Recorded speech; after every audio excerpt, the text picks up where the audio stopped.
It's the month of December, and that must mean the Carl Albert Titans are back in the state championship game. Once again, looking to go for four consecutive state titles, but more importantly, 20 state championships in program history, which would set a new record. We'll get into that here in a minute, but I'm joined now by Carl Albert head coach Mike Dunn. And coach, you mentioned to me after the semifinal win over Newcastle how coming into this season, this was a relatively young team. I mean, you had to replace a lot of guys that are playing, or signed with major college football programs. How have you seen this team grow and develop over the course of this season? Because look, no matter how young you were and experienced you were, you're still 13-0. You're still playing for another state championship game. Yeah, well, that this group, they've played a lot of football together, and we've got to watch them come up through middle school and play a lot of football together as ninth graders, JV. That was one thing that we've benefited also from the last couple of years is these guys that are sophomores, juniors, they've played an extra 4 weeks for the last 2, 3 years, and so this senior group that we have, they've played an extra full season basically because of all the playoff football games that they've got to be a part of, and so all those extra weeks, it just helps the development side of things. But our groups, we say it all the time that our kids, they believe that when they take the field, they've got a chance to go and win, and they practice like that, they prepare like that. It's been fun to watch the growth because we obviously knew that we had a talented group of guys, but obviously they had to go and prove that on the field. But our kids have gotten better every week and played a really good football game the other night against a really good football team in Newcastle. Coach, I mentioned your opportunity to go after championship number 20, and talking with you before the season, you mentioned how this team embraces that, and you have embraced that, and you don't shy away from it. And there's no coach speak. It's like, yeah, that's the goal. That's the goal, is to go after it. Now that you're on the doorstep of, history in this state, number 20, it's never been done. How do you continue to embrace that now that that week is finally here? Yeah, like I said, last year and the year before that, maybe even it was real easy to say, that's always the goal every single year. And I'm sure it could sound like, well, yeah, that's easy to say when you've got that kind of group of kids that are coming back off those last two teams. But I think it just proves this year that that's always going to be our goal. It doesn't matter who's returning, who's not. It doesn't matter, how many seniors, how many underclassmen, none of that matters to us. Our goal as coaches and our goal as a program is to go and be the last team standing, and we're a little different than others. We don't talk about going undefeated. We don't really talk about games down the road. We always talk about who's the next opponent and what do we have to do to be successful. And so, it's kind of proven. It's been the same. It's been the same program for a long time around here, and we feel like we've got a routine and we've got a philosophy that works for us. And this group has definitely embraced it. They don't want to be the group that lets another one of the streaks go. And it's all about state championships. It's never been about winning regular season games. It's about going 4-0 in the playoffs. And this group has definitely embraced that these last 3 weeks. Speaking of winning streaks, it should be mentioned that you guys haven't lost a game since September of 2022. 52 consecutive victories for the Carl Albert Titans heading into this week's state championship game. Just throwing that out there. Just throwing, yeah, the state championship record's one thing. They've also won 52 straight. That's another. I've asked you two questions, and that's probably two too many without mentioning Delijah Matthews, your star running back. And, I've talked to you about him a few times this year. And look, I thought he was going to be special. I didn't think he was going to be 40 plus touchdowns in his first season as the full-time starter special. When you're breaking a record that was set just a few years ago by Xavier Robinson, that's a special player. Yeah, no doubt. And kind of like this group of kids, like I just talked about, we've got to watch Elijah grow up, and we've watched Elijah. Some of us have watched him since he was in elementary playing little league football, and getting to watch him through middle school, and then he was one of those guys on the ninth grade level. He was obviously the guy that stood out every week as a sophomore on JV, stood out every week, and played a lot of football for us last year on Friday nights as well. But Watching what he's done has been remarkable. He has stepped into that role, and I didn't really foresee him, going and breaking that record that Xavier set a few years ago. I remember that season and thinking, I don't know if anybody will ever break that, but so to watch him do it has been really cool. But Elijah's the kind of kid that he's going to give all the credit to his offensive line, which we knew this year coming into this season, that was where we had experience returning, and we knew that that was going to be something we had to rely on early, and that's continued. But our receivers, they blocked their tails off. Our quarterback Anderson Collier has been very, very consistent in the pass game, and we've been able to throw the ball as well, and so it's really opened things up for Delijah. But he's remarkable. He had a great game the other night, big punt return, and he played corner for the first time all year for us. You mentioned Anderson Collier, and he was who I wanted to talk about next because it's easy to be overshadowed, in that backfield when you're talking about, standing next to a record-breaking running back. But Anderson has been really impressive with the way he's controlled this offense. And, one thing that, not enough people are talking about, he's thrown 23 touchdowns this season. He hasn't thrown the ball to the other team. No picks so far this season. There was almost one in that semifinal game, but no interceptions on the year. He has been so calm, cool, and collected, it seems like, from the opening week. Yeah, you nailed it. I would say more than anything, he's consistent.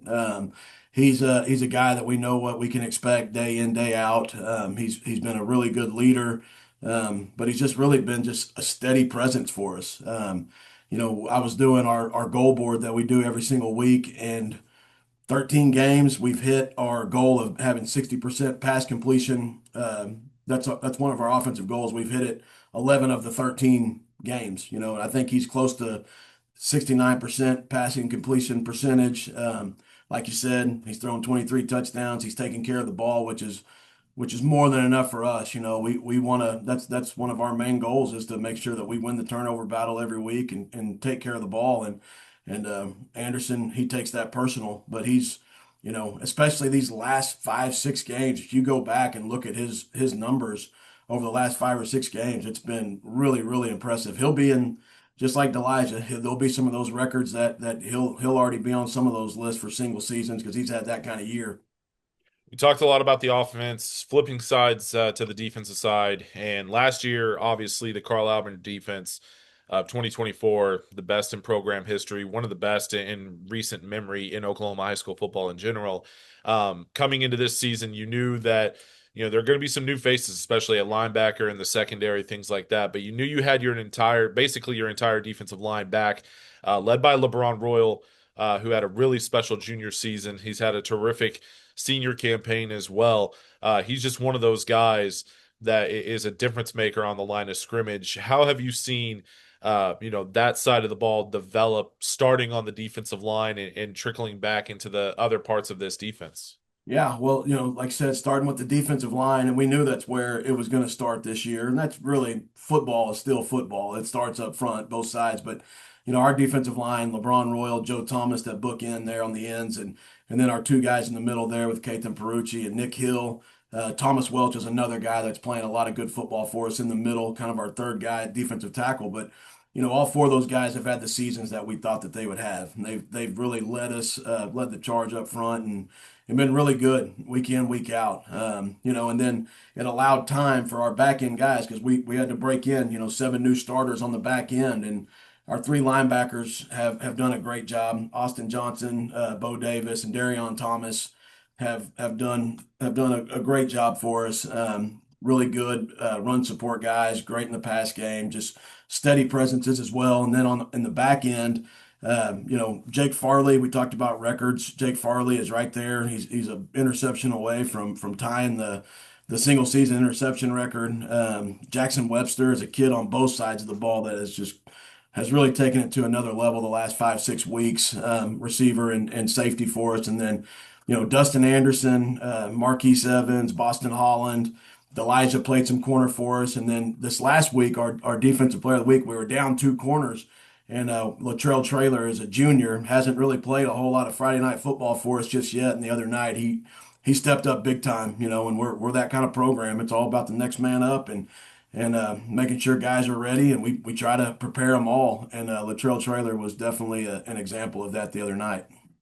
Let's talk about Saturday. Saturday, Yeah. one, or I should say noon. They've moved the championship games this Right, year. right. Instead of 1 o'clock kickoffs, we have noon kickoffs, which, for me, look, it gives me a little more time in between the two title games to pump out more content. So we'll have plenty on the YouTube channel as well as on the website. But let's talk about Saturday with Bishop McGuinness, a team that and a program that Carl Albert is very familiar with, a former district opponent. Plenty of championship game matchups between those two, and all of them have gone well for the Titans. 4-0 against Bishop McGuinness in the championship game. When you look at the Irish this season, a team that's had an interesting year to say the least. I think they went about 6 weeks without playing in front of their home crowd. They've had injuries to key positions, and it hasn't really mattered. They avenged their only loss against Lawton MacArthur in the semifinals last week. What's your overall impression of the Irish when you take the field on Saturday?